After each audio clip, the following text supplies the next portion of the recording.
Hello mga kabibig! Welcome back sa ating bagong YouTube channel. Ito ang pinakamaingay na YouTuber sa balat ng YouTube. Ako si Kabibig, maglabak-labak na tang with evidence. Naku po, ano itong nabalitaan ko? Trending na pinag-uusapan ngayon ng mga netizen, ng mga kabibig natin na may nagawang impeachable offense. Si BBM, naku, baka yung mga haka-haka nyo na ma-impeach si VP Sara next year, ay baka mauna pa mapatalsik si BBM. Baka mauna pa si BBM na ma-impeach. Kayo talaga, di ba? O ay, di magsaba ang gaba. Yan ang sabi ni VP Sara. Ang gaba, dili magsaba. Kaya nga kabibig na-shock ako sa isang news na pinag-usapan ito sa SMNI. Pagtapos, sabi ng isang netizen kasi nakita nila ang video, sabi to, pagtapos ng eleksyon, May 2025, mababago ang dahil mawawala na lahat ng trapo. Kayo si BBM ang isasalang para ma-impeach at sagutin niya lahat sa napunta ang pera ng Pilipinas. Nako po. Mga taong bayan, sabay tayong mag-rally kasama ang INC. Sama-sama tayo. Nako po. Again yung rally ng INC sinusuportahan nila si BBM na ayaw ipa-impeach si VP Sara.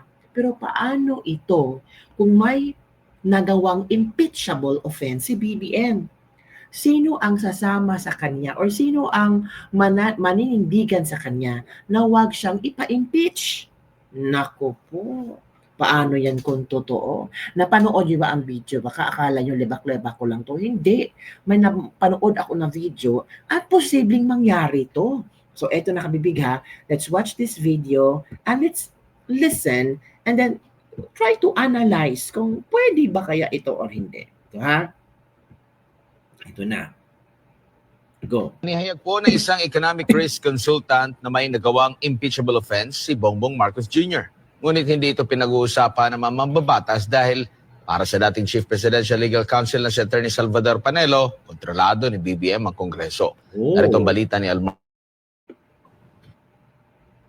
Halos araw-araw naman ng mga balita ang impeachment laban kay Vice President Sara Duterte. Impeachment na nakaangkla sa mga personal na interes, galit at kagustuhang makapaghiganti ng mga makakaliwang rebeldeng grupo at politikong nasagasaan ng nagdaang aksyon. Ang impeachment na ito laban sa ikalawang Pangulo ay ikinagalit ng milyon-milyong bumoto sa kanya noong nakaraang eleksyon. Kaya naging mitya ito ng kaliwat kanan na rally ng mga supporter ng pamilyang Duterte sa iba't ibang lugar sa Pilipinas. Lahat ng kaalyado ng kasalukuyang administrasyon ay naging maingay sa pagbibigay ng kanilang mga opinyon na nakatutok lamang sa Vice President ng bansa. Ngunit para sa isang geopolitical and economic consultant na si Professor Mario Ferdinand Pasion, mismo ang Pangulo ng bansa na si Bongbong Marcos Jr. ay mayroong nagawang impeachable offense na hindi tinatalakay ng mga mambabatas. Sa isang forum, sinabi ni Professor Pasion na nilabag ni BBM ang mga nakasaad sa konstitusyon sa pamamagitan ng pagpasok ng mga Amerikano at paglalagay ng missile system nila dito sa Pilipinas. Pala, nilabag ni BBM pala yun kabibig. Nako, tatanggapin kaya yan sa Kongreso? Tatanggapin kaya ng mga talyanista at mga bangagista?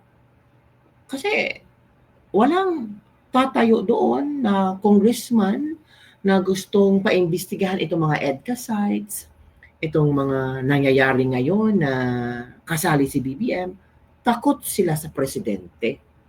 So it means nag-elect tayo ng mga politiko na walang paninindigan, na hindi bayan, na hindi kapwa Pilipino ang ipinaglalaban, kundi yung kanilang interes. Section 2 of Article 2 of the article on the Declaration of Principles Policies under sub-article on principles. And I will quote, "The Philippines renounces war as an instrument of national policy, adopts the generally accepted principles of international law as part of the law of the land, and adheres to the policy of peace, kapayapaan, equality, pantay-pantay with Russia, with China, with all countries of the world, justice, freedom, cooperation with all countries of the world, not just America, and amity with all nations. Section 8 of the above article under the sub-article is state policies. And I quote the Constitution directly. The Philippines, consistent with the national interest, adopts and pursues a policy of freedom from nuclear weapons in its territory. And finally, on Section 25 of Article 18 on the transitory provisions. Ito, napakahalaga. After the expiration, hindi before, after the expiration in 1991, after 1991, ano ba tayo ngayon? 2020, 1991? Of the agreement between the Republic of the Philippines and the United States of America concerning military bases, foreign military bases, troops.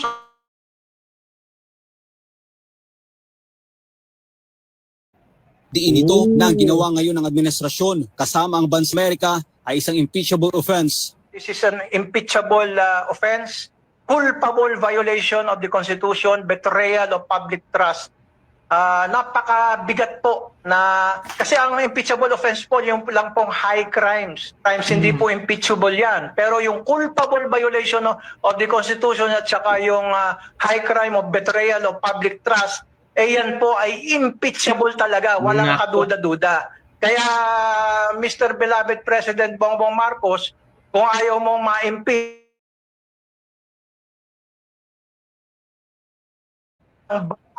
new treaty, hindi yung before 1991, dapat after 1991.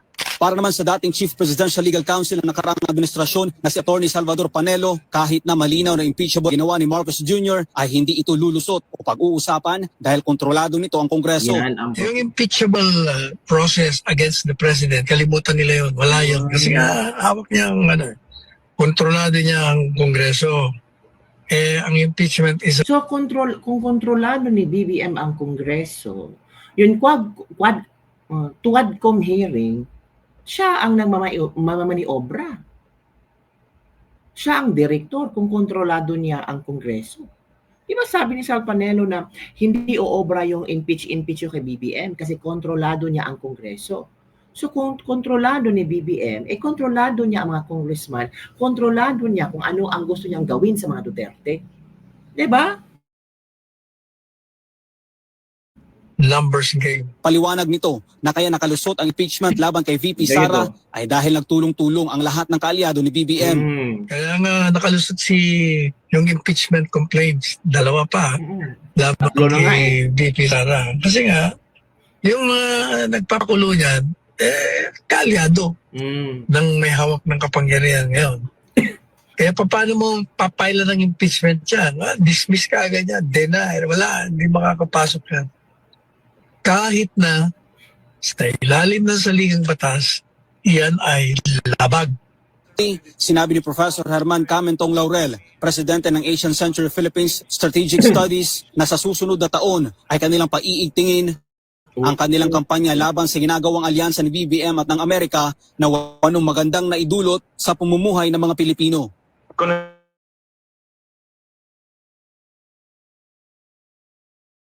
Yung year 2025, the Asian Century Strategic Studies Institute will be focusing on the elimination of the U.S. bases or remove the U.S. bases and the Typhoon missile. Para sa Diyos sa Pilipinas. So yun kami bigla, napanood yun naman, hindi ko naman gawa-gawa yung istorya yun. Diba? So posible kaya, pero sabi ni Sal Panelo, imposible yan kasi hawak ni BBM ng Kongreso. Pero maging posible yan kung ang boses ng sambayanang Pilipino ay magkakaisa. Walang tatalo pag may people power. Walang tatalo kung ang boses ng sambayanang Pilipino ay sama-samang na gusto na ipatanggal si BBM. Sabi dito, but how can we impeach the president when lawmakers, both upper and lower houses, are for sale? But still, we can count on some few who are still loyal to the Constitution. Pero konti lang sila. Madami ang mga hindi loyal. Loyal sila sa pera. Hala. Paano hindi hawak ang Kongreso? Binusog ng pera ni Tambaloslos. Lahat binayaran. Matatapos din kayo mga ugak kayo. Yun ang komento ng mga netizen. Yung mga tigil ang mga netizen. Parang sobra na kasi kabibig eh. Parang ginagago na ng ang mga tao ngayon eh. Kung pwede sana ang mga tao ay magkaisa para ano ba, para matapos na. Parang may mga pinaglalaban tayo na parang hindi tayo umaangat, hindi tayo umaasenso, parang nagba-backward tayo. Dapat sana forward, moving on tayo sa magandang buhay, sa magandang Pilipinas kasi babangon tayo muli. Pero parang lugmok na lugmok at parang ang hirap bumangon mga kapipig. Yan ang sabi netizen. So paabibig. Katulad dito mga kabibig, itong 1.2 trillion budget deficit. Nako, grabe. May deficit pala ang Pilipinas. Naku po, paano yan mga kabibig? Napanood nyo na ba ang pasabog ni Tulfo? Hindi pala si Tulfo, ano ba yun? Si Ted Filon. Nagbabalik si Ted Filon na may pasabog. So eto kabibig, isi-share ko sa inyo ang pasabog ni Ted Filon na talagang masyashock kayo. Eto na ha.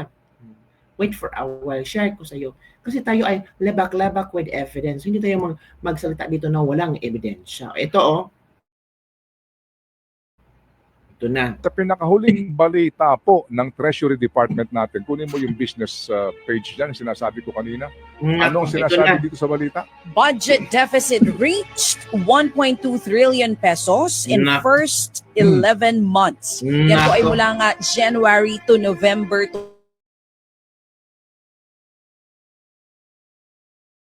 Atid.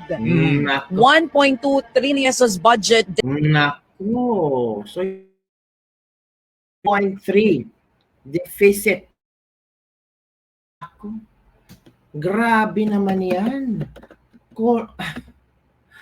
Anong reaction din yun mga kabibig? Parang nauubusan tayo ng hangin, no?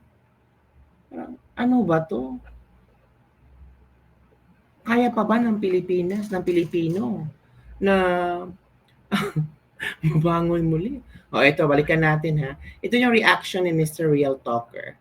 Makinig tayo kay Mr. Real Talker ha. Ito na.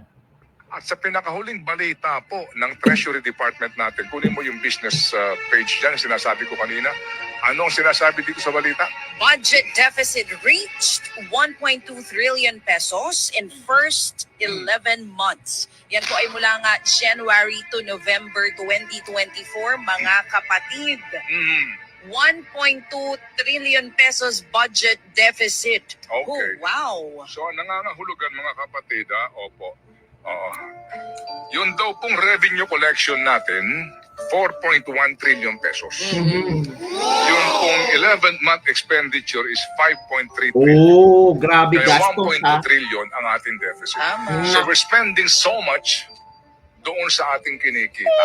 Sobra ang ginagastos natin sa kinikita. Okay, so basically po dito talaga kinakailangan magtipid, di ba? Tipid. Magtipid sino? Dapat gobyerno.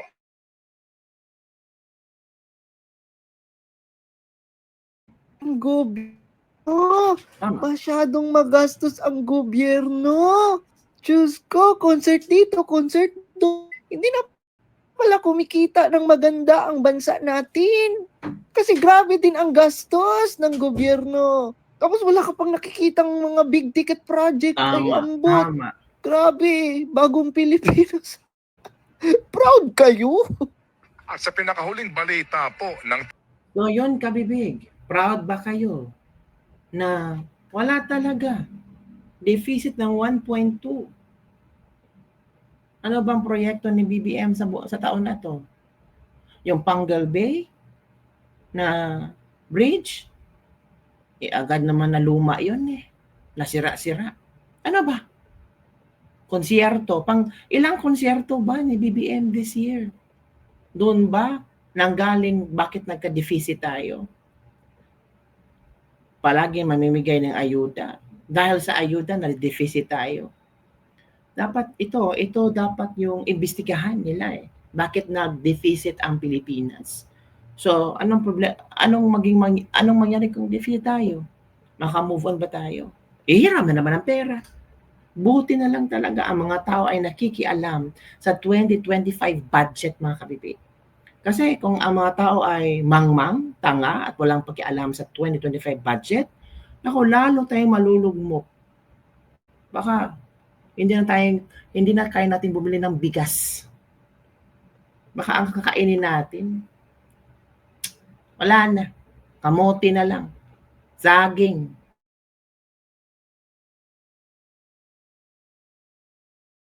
Diba? Pero nung mga politiko nasa taas,